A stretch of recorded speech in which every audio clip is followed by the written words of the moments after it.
Wow!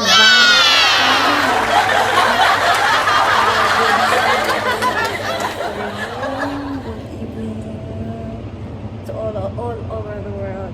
Guys, November 1 na. Oh my God. First day of November. Kumusta po ang inyong unang araw ng Nobyembre? So, ngayon nandito tayo sa labas. Tignan nyo guys yung weather. Wow! Medyo okay yung weather ngayon dito. Medyo tama lang, sakto lang. Hindi na siya mainit. Hindi pa naman gaanong malamig. Pero guys, taglamig na. Papunta na tayo sa taglamig. So, yeah, wala tayo masyadong ganap ngayon. Hindi ako nakakapag-video kasi wala namang ganap dito. Hindi naman ako makapag-vlog kasi alam nyo na, bawal tayo mag-video ng mag-video. Baka tayo ay pauwi ng hindi oras. Tingnan nyo guys yung weather.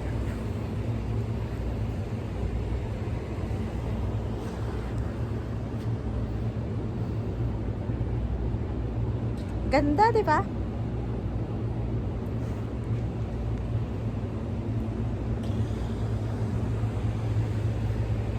Oh, ganda ng weather. Hindi ko alam bakit nandito sa labas yung upuan na to. Pinasok ko to, hindi ko alam sino naglabas. Nakalabas yung mga upuan. Dito siya, nakalagay siya dito sa loob na to. Kasi ito, storage po yan. So, dito yan lahat nakalagay.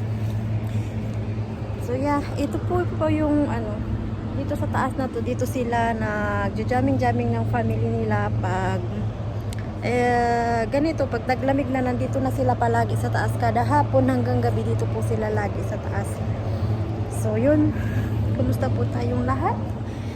Sana okay lang yung ating araw. Yung first day of November. Guys, isang buwan na lang. Pasko na.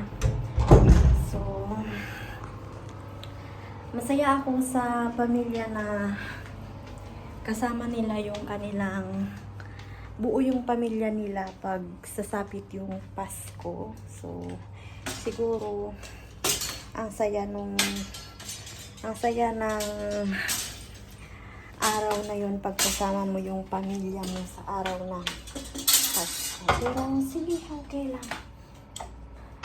Sanay naman na tayo dyan na malayo tayo sa ating pamilya. Kaya tiis-tiis pa.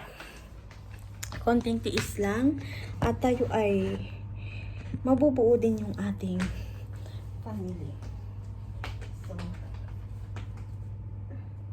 anday ko lang yung ating aircon kasi dito sa loob, minsan mainit, minsan malamig. Kaya pinapatay on and off yung aking aircon dito sa taas, sa aking kwarto.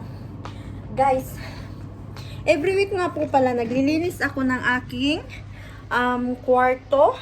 Kasama ko yung aking kapatid dito sa aking kwarto. So, papakita ko po sa inyo yung higaan ng aking kapatid. Naglinis din siya kahapon.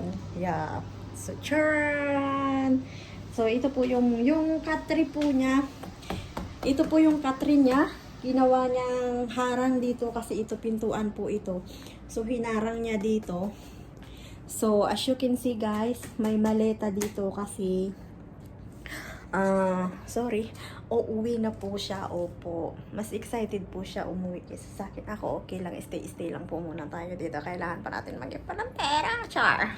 So yun, ito yung lagayan namin ng mga damit. So puno yan ng mga damit. Yung iba sinusuot namin, pero yung iba mga ipapadala namin dyan sa Pinas.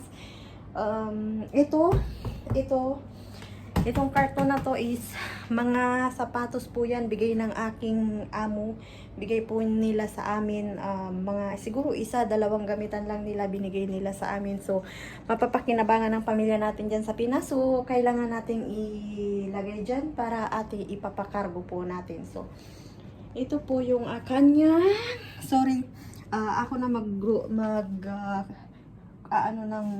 ng higaan niya. So, yan po yung kanyang higaan. Yan.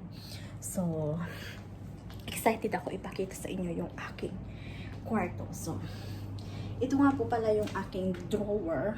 Yeah. Yung drawer ko, mini drawer na lagayan ko ng mga damit. So, yan. Charan. Maayos po yan dyan. Ayaw ko po kasi ng magulo ko po. Kung sa mga hindi po nakakaalam, ayaw ko po kasi yung magulo yung mga gamit. So, ito, naka-arrange yung aking uniform, yung mga sinusuot ko, tas charan, yan po. Yung aking kwarto, yan. Ay, itong higaan na to, nandito to sa side na to. So, pinalit ko lang po para naman malinis ko yung nasa ilalim kasi gusto ko talaga palagi malinis yung aking higaan. So, yeah, ito po yung aking higaan. Yan. Ayun po, naglalaba nga po pala ako ng damit ng aking mga amo pero patapos na tayo. Wala ko masyadong gawa ngayon kasi kulang na kasi kami. Yung tatay ko nandoon sa kasama ng aking isang alaga ng bunsong anak ng nanay ko. Kasama niya, nag-aaral pa kasi yun. So kasama ng tatay ko yung alaga ko. Tapos yung isa naman is nag-asawa na. Tapos yung isa, parang dalawa na lang yung nandito. Tapos yung nanay ko. Pero tatlo pala. Tatlo pa yung nandito. Pero malapit na rin mag-asawa yung isa. Ano ba yan? May sarili na tayong airport. Oh my God. Oh. Lumalawak na yung ating noo. Oh. Hindi na natin kailangan magpatayo ng airport. Oh my God. May sarili na tayong landingan, guys. Ano ba yan? My God. Hindi ka pa nakakapagpatayo ng bahay pero nakapagpatayo ka na ng airport. My God. Charot lang. Ay, napapano talaga yung buho ko. Baka mamaya umuwi ako hanggang dito na lang yung buho ko. So, wala tayong masyadong update, guys. Tumatawag pa. Wala tayong masyadong update, guys. So, yun lang muna. Bye!